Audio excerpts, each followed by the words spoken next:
All right, let's see if we can't wrap up section P1 here. So we call this maybe simplifying an algebraic expression. This is essentially just like PEMDAS rules, but with variables in the mix. And so what happens here is for variable terms, we can only add or subtract them if they are what we call like terms, like as in alike or similar. So like terms, so what does that mean? So you can only add or subtract if you have like terms. So that means same variable or variables and the same exponent. So for example, just to like do a few just like short ones, right? So if I have like 3x squared and I'm going to add it to another 5x squared. So that's like terms because it's x and it's to the 2 and it's to the 2. And if I'm going to add them together, all I'm really doing here is I'm adding the 3 and the 5, and the x squared stays exactly the same.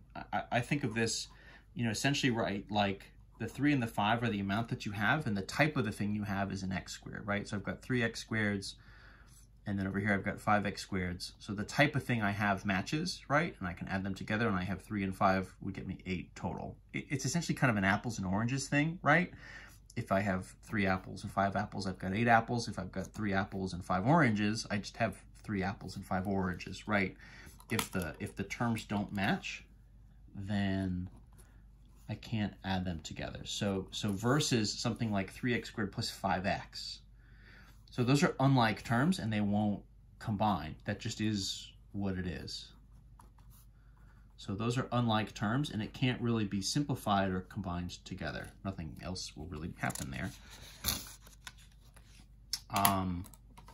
Right, similarly, right, what if we had 3x squared plus 5y squared? Okay, so now the powers match, but now the variables don't.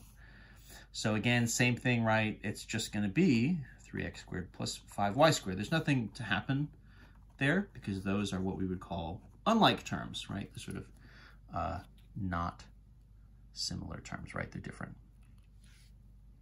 So what we're going to do is then sort of take this, and if we sort of have a little bit of a longer expression where we have some x's and potentially kind of y's or z's in play, we can kind of simplify a little bit and combine together and do a little bit of work, but we have some limitations here, right? It's not just the same where we have only numbers. We can essentially compress it all the way down to sort of one value, at least one fraction value. That's not going to be a guarantee here.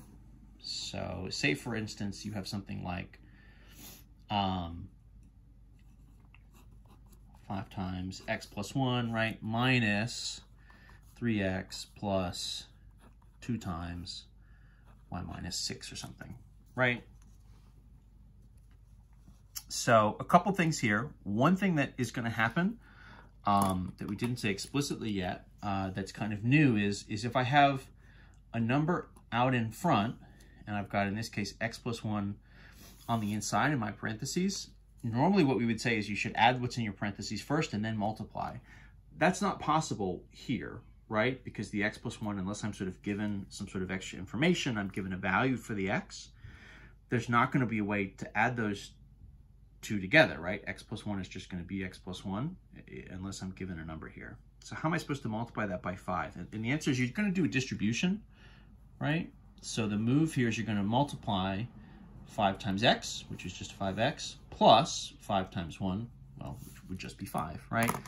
So we can get around that, and we can sort of get rid of these parentheses by doing a distribution. Minus 3x is just going to come down, and then there's a second distribution here, right?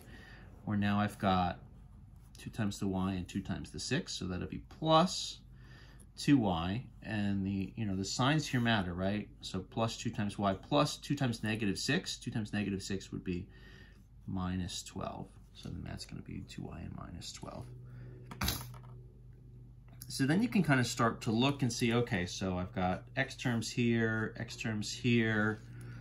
I've got, right, kind of y terms here, and then I've got kind of number terms, right, +5 and -12. So you can kind of group these like types of things together, and you're just going to add by type. So 5x minus 3x, for us that would be 2x, right, because those are like terms. 2y doesn't have anybody else to sort of add with, so we'll just carry that down, plus 2y, and then 5 minus 12 would for us be like -7. Right, so we're kind of taking expressions like this, you know, multiplying them out, expanding them potentially, right, doing some order of operations stuff that way, and then we're just going to combine whatever sort of terms we can. We're not really guaranteed to get terms to combine, but when we can combine them, then we will. Let's do maybe like one more. There's not a ton of variation that we can do just yet, until we start into the next section where we get a little bit deeper into the different exponents, right? So what do we got? Let's maybe do like x times 3 minus y plus 2x minus 2y times 4 plus 3x or something. Excuse me. So say I've got this same basic idea. I need to distribute first, so I need to multiply x to everything here on the inside. So that's x times 3 would be 3x minus x times y. Well, looks like minus x times y, sure. Plus 2x comes down, and then in the second term, minus 2y distributes. So minus 2y times 4, that's going to be minus 8y, right? So when I'm multiplying here, I'm just multiplying the numbers together, and the y is kind of along. And then I've got minus 2y times plus 3x. So 2 and 3 is 6. That'll be minus 6. And then that one has an x and a y together. So what are my different types here? So I've got single x, I've got so xy and then xy here. This is just a single one, right? That's really the same thing as like -1. xy, even though there isn't a value there, that's essentially what that means, right? We can sort of write the 1 in if we need it as a placeholder.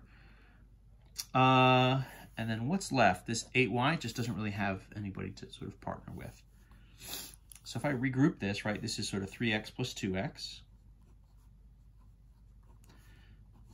right, which would be 5x. This is kind of minus, 1xy minus 6xy. So that's going to be minus 7xy total. And then this minus 8y off by itself. So that's going to be the final, right? So you can kind of expect to condense it down to, one term of each type, right? So in this case, an x term, a y term, and then this sort of combo term with 1x and 1y together. And there we go. That's what we're working with. So that's the end of section P1, this sort of preliminary section, the first of them. A little arithmetic review and obviously starting to get some variables in the mix even now. All right, enjoy.